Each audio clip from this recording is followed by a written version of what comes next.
Sur cette libération 26, y a-t-il des demandes de prise de parole? J'en ai une. Monsieur Cotier-Boucher. J'en ai une. Oui, monsieur le maire, mes chers collègues, comme elle le fait régulièrement, notre commune s'apprête à attribuer des subventions associatives qu'il nous faut examiner et puis voter. Alors avant ce vote, prenons quelques minutes pour analyser ce qui, selon notre groupe d'élus, mérite ou non l'aide de la collectivité. Rappelons d'ailleurs, et faisant suite en cela à des récriminations de votre majorité, parce que le Front National avait qualifié il y a quelques mois les subventions associatives comme le bon grain et l'ivraie, entre guillemets, rappelons que c'est bien l'argent des Nazériennes et des Nazériens, de nos contribuables, et pas un argent magique qui sortirait comme ça on ne sait d'où. C'est cet argent-là qui est attribué à nos associations. Et il importe donc que les Nazériens, dont nous sommes ici les représentants désignés par le suffrage universel, aient un droit de regard sur les subventions en question. Alors, est-ce que vous le faites par tactique politicienne ou par une ouverture d'esprit sincère? En fait, peu nous importe, parce que cette démarche concourt à l'intérêt général. Vous semblez désormais accepter le principe de vote un peu plus nuancé des subventions associatives. Inlassablement, nous demandions cette écoute depuis juin 2014. Nous sommes désormais un peu plus entendus et précisons donc en nuance le détail de nos votes. À la logique du vote nuancé, vous ajoutiez d'ailleurs, en séance de mars, celle du vote argumenté lors de la dernière séance du conseil municipal. Vous l'aviez fait de manière un petit peu théâtrale, vous étiez levé, vous étiez donc levé de votre siège pour nous déposer une liste sur laquelle vous nous sommiez, on ne sait pas trop s'il fallait cocher ou s'il fallait déclamer à l'oral des noms. Cette demande de transparence, elle est louable en apparence, mais la méthode interroge un petit peu. Que diriez-vous si l'un de nos élus se levait pour vous déposer une liste? Comme vous l'avez vu, nous aurions pu le faire avec cette grande liste rose. Et par respect de nos usages, nous ne l'avons pas fait. Nuançons et argumentons donc. Nuançons en précisant que le Front National refuse par principe de voter des subventions. On va vous essayer de vous faire la liste complète. À certains types d'associations qu'il considère comme communautaristes, antinationales, favorables à l'immigration, favorables à l'intégration européenne et ou politisées. Il faut quand même d'ailleurs avouer que souvent c'est plusieurs de ces choses-là, c'est rarement toutes les choses à la fois, mais souvent c'est un ensemble de plusieurs choses. Admettez quand même qu'inversement, si le FN nazérien demain crée une association, vous n'accepteriez pas de la subventionner, vraisemblablement, subtilité dont ne semblent pas beaucoup s'embarrasser certains partis de notre ville, je parle de partis de gauche, en tout cas qui se revendiquent de gauche, qui maintiennent une influence artificielle sur la société civile nazérienne par un biais associatif qui, d'évidence, ne peut fonctionner qu'avec l'argent public et pas seulement les cotisations de leurs propres adhérents, qui sont très, très, très peu nombreux en général. On a des associations avec 10, 15 ou 20 adhérents, c'est quand même pas des masses humaines. Argumentons ensuite par l'énoncé des associations que nous ne souhaitons pas financer, comme ça on ne pourra pas nous dire que nous sommes dans le vague.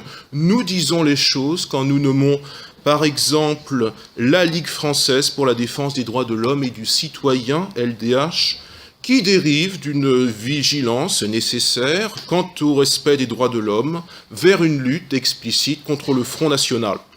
Nous parlons aussi du mouvement contre le racisme et pour l'amitié entre les peuples, le MRAP, qui dérive du combat antiraciste et humaniste, nécessaire là aussi, vers une lutte explicite contre le Front National.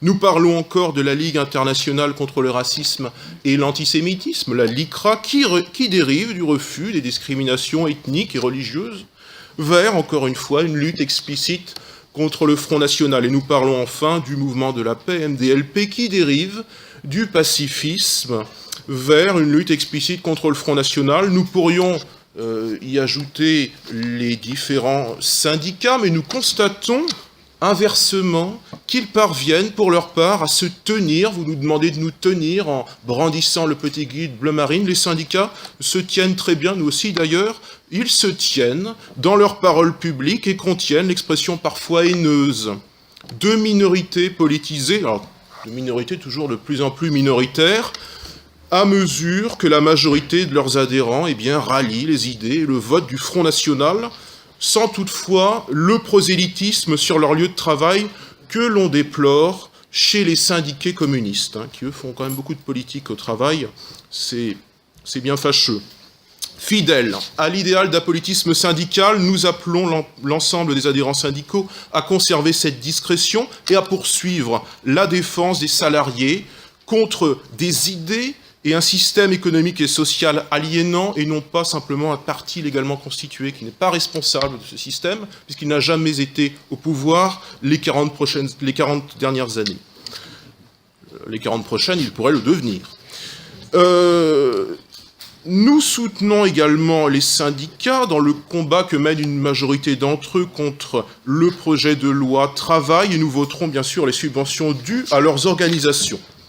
Précisons ensuite que refuser un soutien financier à certaines associations de notre commune ne témoigne ni d'une forme d'irrespect, ni que nous ne serions pas républicains, parce que c'est un argument, c'est deux arguments qui sont couramment évoqués à l'endroit du Front National. Eh bien, cela est faux.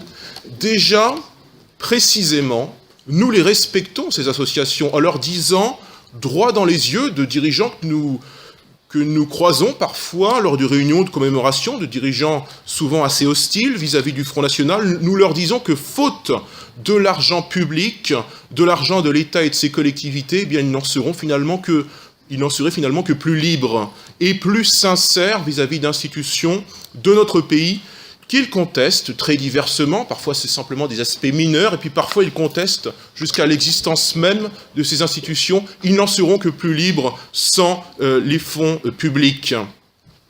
Et enfin, rappelons que c'est pas ça être républicain, ou anti-républicain d'ailleurs. Ne sont pas anti-républicains des élus d'opposition qui auraient, une fois l'an, refusé quelques milliers d'euros à des structures qui souvent sont trop peu représentatives. Tout comme il n'est pas suffisant pour être un bon républicain de donner l'argent public à tous ceux qui le sollicitent. Ça n'est pas cela, être républicain, ça c'est être clientéliste, c'est pas tout à fait la même chose. Je sais bien que vous confondez un peu les concepts historiques, philosophiques, tout est mélangé dans le vivre ensemble, mais il y a vraiment des nuances. Le clientélisme et la République, normalement, c'est antinomique, c'est pas lié. On sait qu'avec la gauche, c'est lié, mais c'est pas du tout le cas en réalité. Tout comme être clientéliste, vous le montrez, Monsieur le maire, en vous décernant un brevet de bonne conscience, en croyant que l'argent public se donne à tout le monde parce qu'il n'appartiendrait à personne. Quelle conception minimaliste et intéressée des idées républicaines cela serait. Être républicain, au-delà de ne jamais oublier que la France précède de 13 siècles la République, qu'elle naît plutôt avec Clovis et les Francs qu'avec Robespierre, et que cet ensemble forme un bloc, un tout, c'est être républicain, vibrer au récit de Valmy, de Fleurus, de Jemappes, de la Commune de Paris, des taxis de la Marne, de la résistance intérieure française, de la poche de Saint-Nazaire, cette poche que vous confondez trop souvent avec la poche du Nazérien.